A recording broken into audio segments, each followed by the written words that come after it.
Nigerian Senate has resolved to investigate the arrest of Southeast-based industrialist Innocent Chukwuma by the operatives of Economic and Financial Crimes Commission (EFCC). The Senate took the decision following a point of order raised by Deputy Senate President Ike Kremadu. Ekremadu questioned how a commercial transaction between a client and his bank led to the involvement of officials of EFCC, stressing that the action of the EFCC indeed was a carryover of military mentality. As a lawyer and as a parliamentarian, I'm at a loss how a commercial transaction between a customer and his bank will involve EFCC or any law enforcement agency.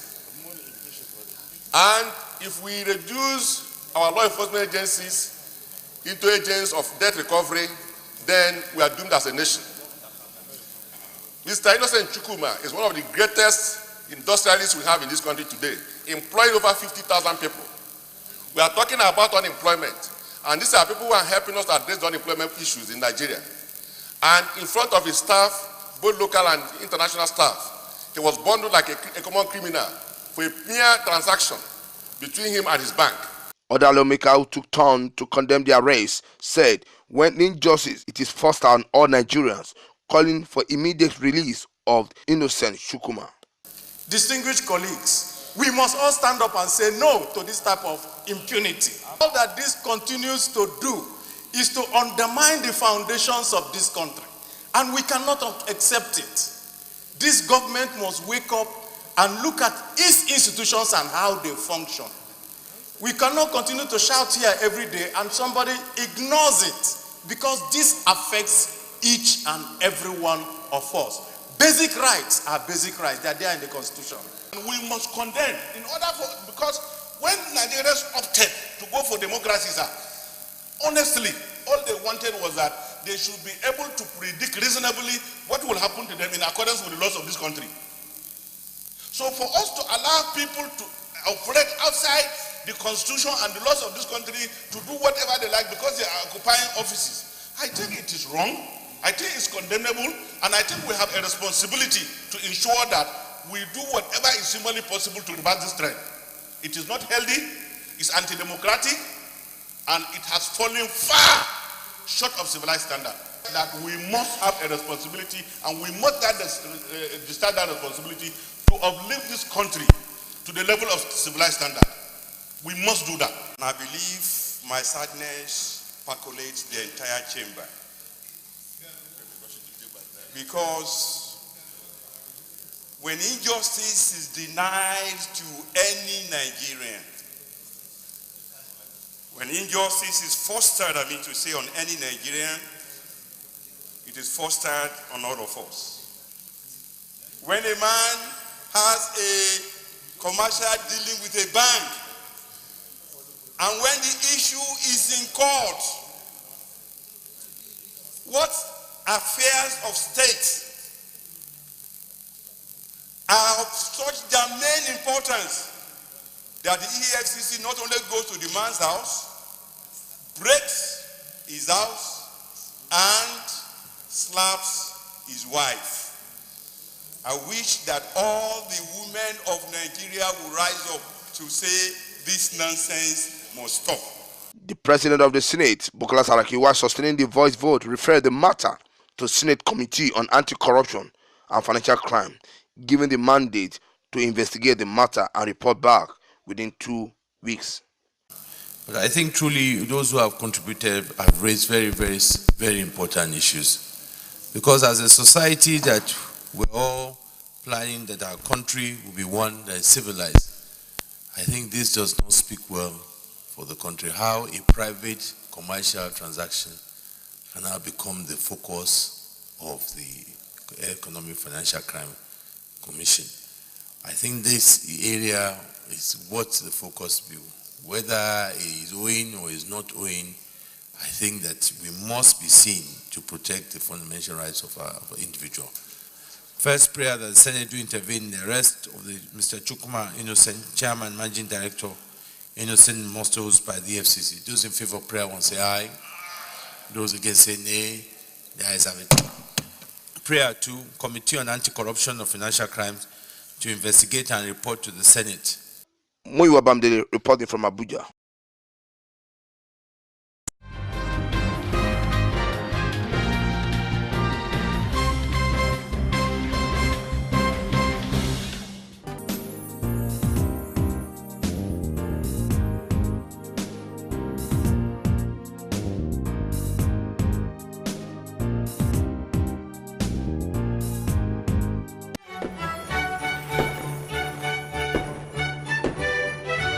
Nigerian government has declared Monday 25th, Tuesday 26th and 1st January 2018 as public holiday to mark Christmas, Boxing Day and New Year.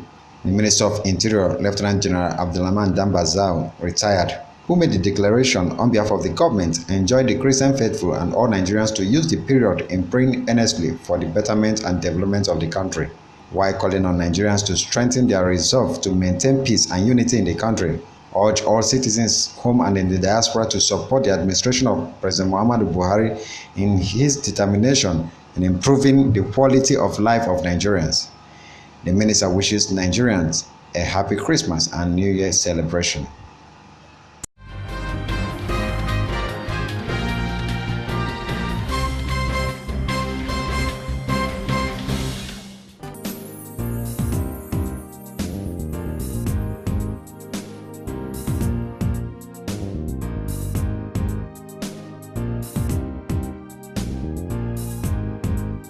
President Muhammadu Buhari has sent to the National Assembly names of 9 nominees for consideration and confirmation as Commissioner for Independent National Electoral Commission ahead of 2019 general elections. Buhari's request was contained in a letter read by the Senate President Bukola Saraki on the floor of the Senate.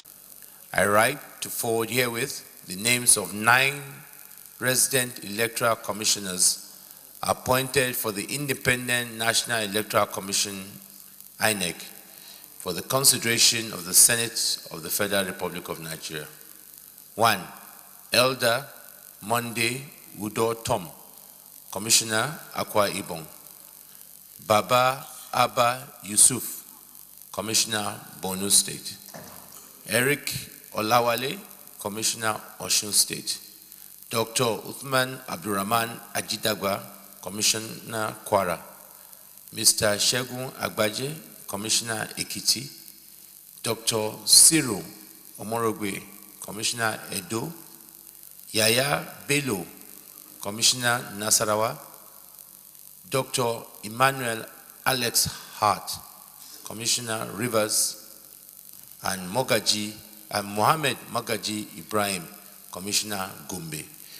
The curriculum vitae of the nominees are attached herewith, while thanking you immensely in anticipation of the early consideration and confirmation of the above appointment by the Senate.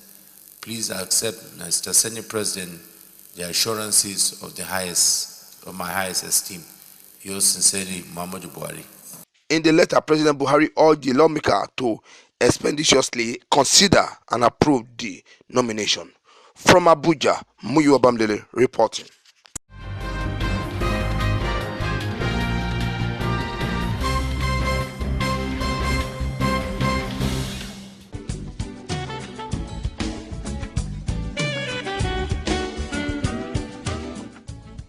Lovely place, right? Yes. What's wrong? You don't look happy. Take a look around. Why can't my hotel be like this? I knew something was wrong, but I've got solution. Solution? What? Nanet. Nanet? Nanet offers you design solutions, building plans and construction, furnishing and equipping, financing, management, audit services, and many more services for a better hospitality business. Nanet, service with a smile.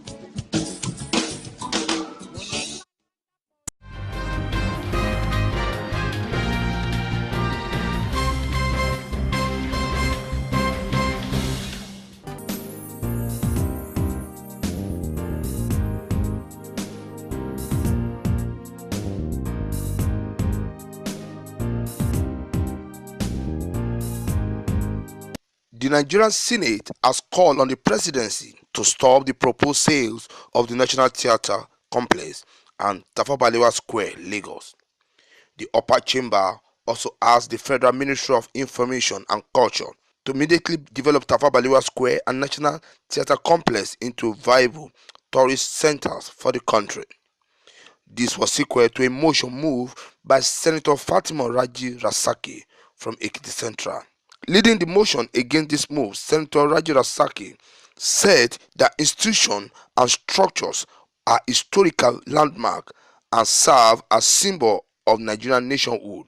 The Senate is concerned that the Tafawa Balewa Square represents the landmark on which Nigeria got the instrument of nationhood at a ceremony on the morning of 1st October 1960, when the Union Jack was lowered down and the green, white, green national flag was raised and hosted.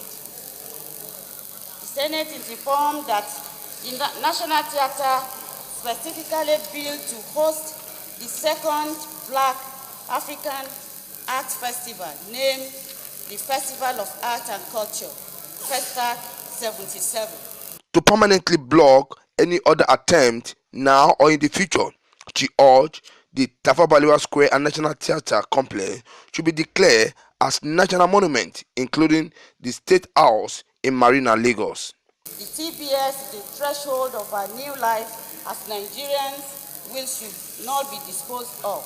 To permanently block any other such attempt now and the future, the Tafawa Balewa Square and the National Theatre should be declared national monuments, including the State House, Presidential Lodge, Marina, Lagos. Speaking in support of the motion, Senator Shehu Sani from Kaduna Central advised potential buyers to build similar structure instead of laying pressure to get them sold.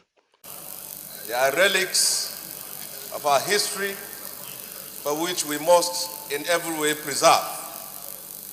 Mr. President, it is very clear there is pressure on the federal government to dispose of this monument. But these monuments are part of our soul as they are part of our history. Those who wish to buy such properties are at liberty to build their own and not to auction such a very important aspect of our history. These are monuments, if we can commit resources, time and energy to bring them back to shape, they are very much tourist attractions for our people and for those who are visiting Nigeria. Mr. President, even the idea of selling this monument stands against all attempts we are doing at this very time to promote tourism. National Theatre, Igamu, and Tafawa Balewa Square are not for sale and should not be for sale. It is a fact that they represent a very historic component of our past, for which selling them off will be like selling our soul. In his ruling, the Senate President Bukola Saraki, who described the move as a threat to national identity, mandated the Committee on Culture to identify all buildings that could classify as national monument and report within 1 month. Well, we all agree that we must do our best to ensure we continue to preserve our national heritage and ensure that we do our best to see that we recognize some of these assets as national monuments. The Committee on Culture is mandated to identify all buildings that are to be classified as national monuments and bring before us within 1 month. Those in favor of prayer to as amended say aye. Those against say nay. The ayes have it. Prayer 3, direct the Federal Ministry of Information and Culture to immediately develop these areas into viable tourist attraction for the country. From Abuja, Muyiwa Bamdele reporting.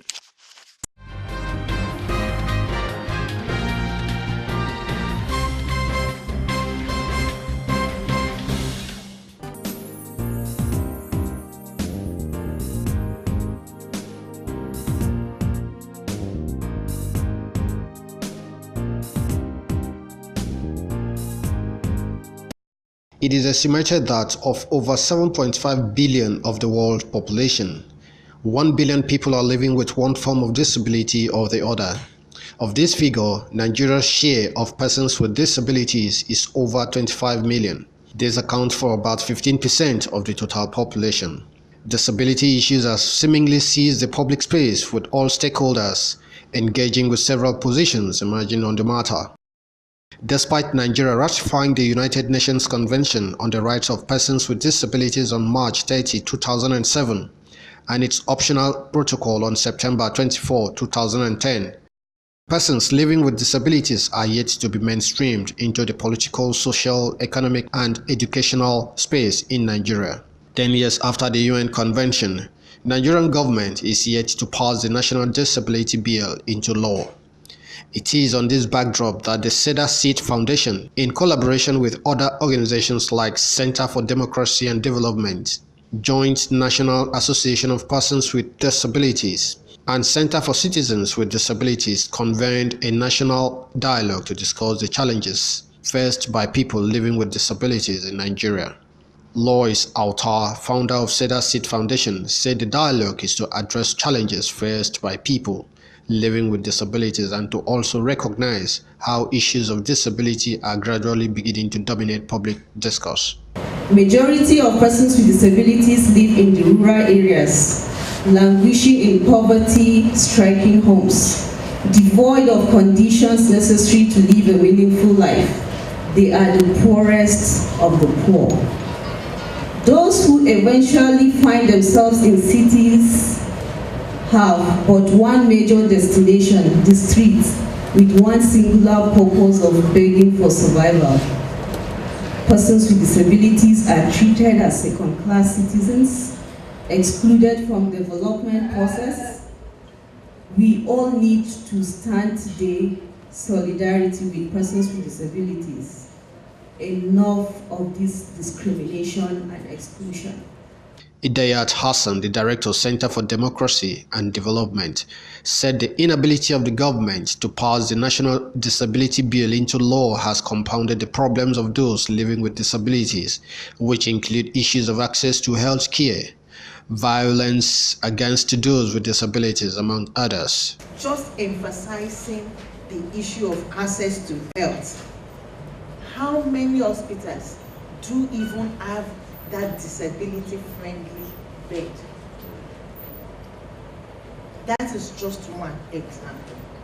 And what exactly are we putting in place to stop, in terms of redressing this barrier from the health perspective?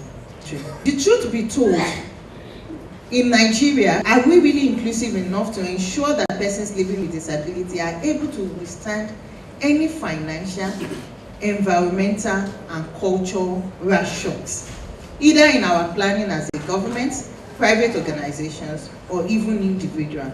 And no evidence to show we are even ready to be inclusive as at today, as even now we are still searching for the disability bill. Where is the disability bill and what state? Amina Oyiza Yahaya Bello, the wife of the Kogi State Governor Yahaya Bello, pledged her commitment to the Disability Rights Bill.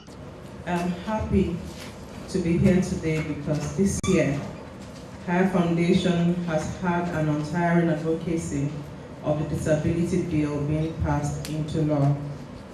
We have been playing our role in ensuring that this happens, and we won't rest on our arms until it becomes the reality. The National Disability Bill is yet to receive presidential assent, but as a nation we have made significant progress. We are hopeful that sooner Mr. President will sign this bill into law, and we can be proud to say Nigeria has embarked on a journey of a sustainable and resilient society for all, devoid of discrimination and stigma of persons with disability.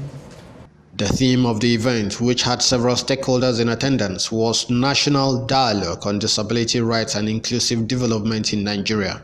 Awesome Raffle, Ben Television.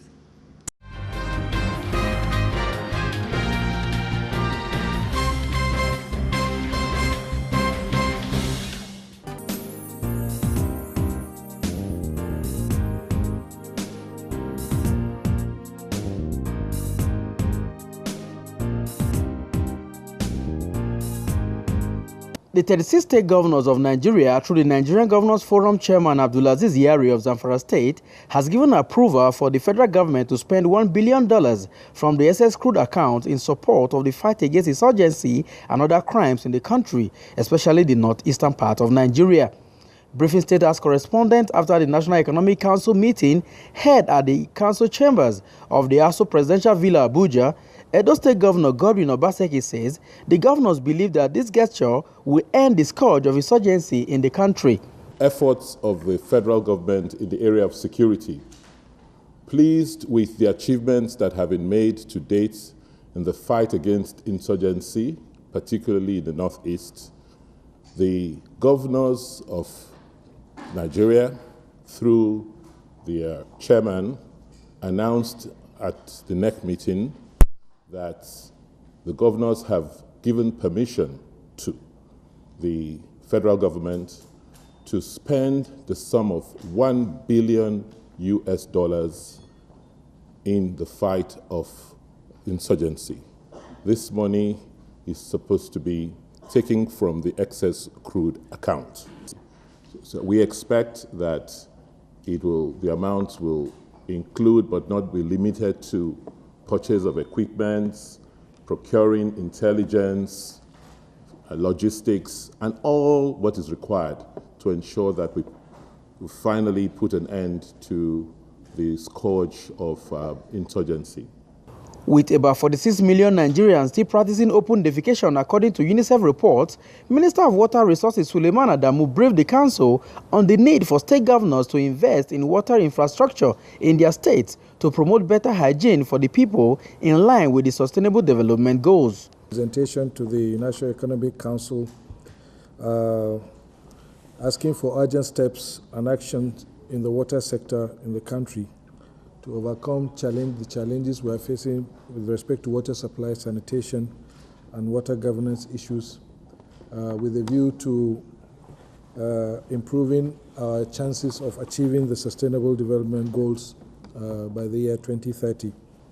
We also, in this plan, hope to triple the current investment in water supply, to establish a WASH fund, Water Sanitation and Hygiene Fund, fast-track the development of the national policy on sanitation, and hopefully achieve a presidential launch of a national sanitation campaign to eliminate open defecation. As you are aware, Nigeria has subscribed to the